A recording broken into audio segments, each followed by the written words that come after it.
These believers were experiencing not only physical and psychological pressures to conform to the surrounding culture, as well as social antagonism from non-believers, but also temptation to return to their former lifestyles, tensions within the Christian community itself, and their own spiritual doubts. Peter's audience, weary of the trials they were facing, seems to have been teetering on the brink of giving up. As one New Testament scholar has observed, when one's Christian faith is criticized and even mocked, it is natural that one may begin to doubt the truth of the gospel of Jesus Christ. What would Peter's words be to this community on the edge of giving up? Peter seems to have had some fight in him. It was Peter who cut off the right ear of the high priest's servant when the crowd came to arrest Jesus. How about that for a cultural warrior? Considering Peter's disposition, it seems plausible he would have offered persecuted Christians a William Wallace-like battle speech and called them into war, at least a war of words. He could have led this weary community to respond with hostile tactics, to fight fire with fire. He could have encouraged them to demand respect. He could have launched what we will later describe as an apologetic of glory, but he didn't. Perhaps Peter could still hear Jesus' admonishment, "Put your sword away. Shall I not drink the cup the Father has given me?" John 18:11. For years, Peter must have had his Savior's words ringing in his ears. "Whoever wants to be my disciple must deny themselves and take up their cross and follow me. For whoever wants to save their life will lose it, but whoever loses their life for me and for the gospel will save it." Mark 8:34-35. The cross was far from a comforting thought in those times. No one wore a cross around their neck. Torture devices don't make nice symbols for jewelry. And how could Peter forget the time Jesus had reminded the disciples, "A servant is not greater than his master. If they persecuted me, they will persecute you also." John 15:20.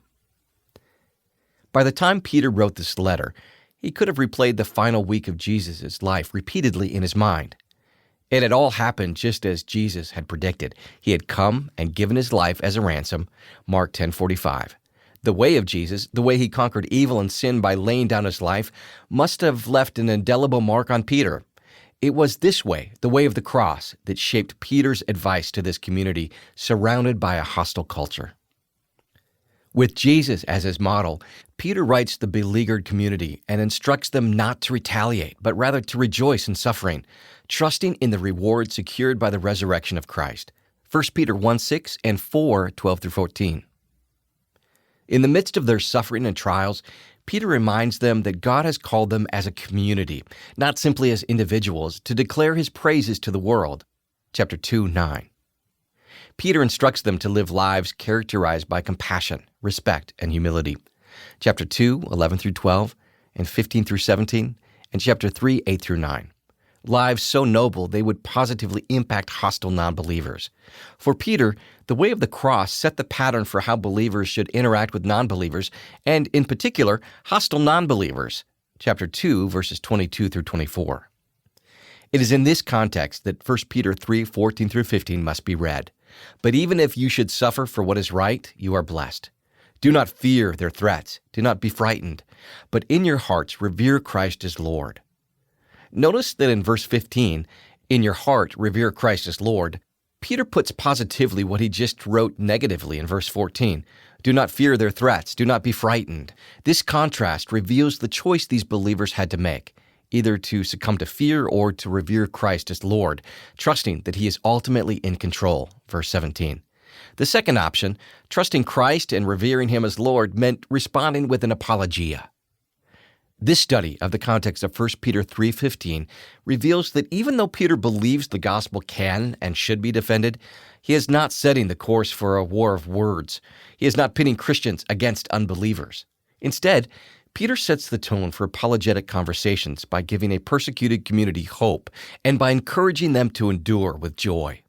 Peter gave downtrodden Christians not a triumphalist call to throw intellectual knockout punches for Jesus, but rather level-headed instructions using words and phrases like gentleness, respect, a clear conscience, and good behavior. As theologian Kevin Van Hooser notes, Peter's focus is not on what to say, but on how to say it. In the face of the gauntlet laid down by the gospel's opponents, Peter called the Christian community to reasoned answers, a humble spirit. To keep listening to this audiobook, I've left you a link in the description so you can do it at no cost thanks to Audible's 30-day free trial.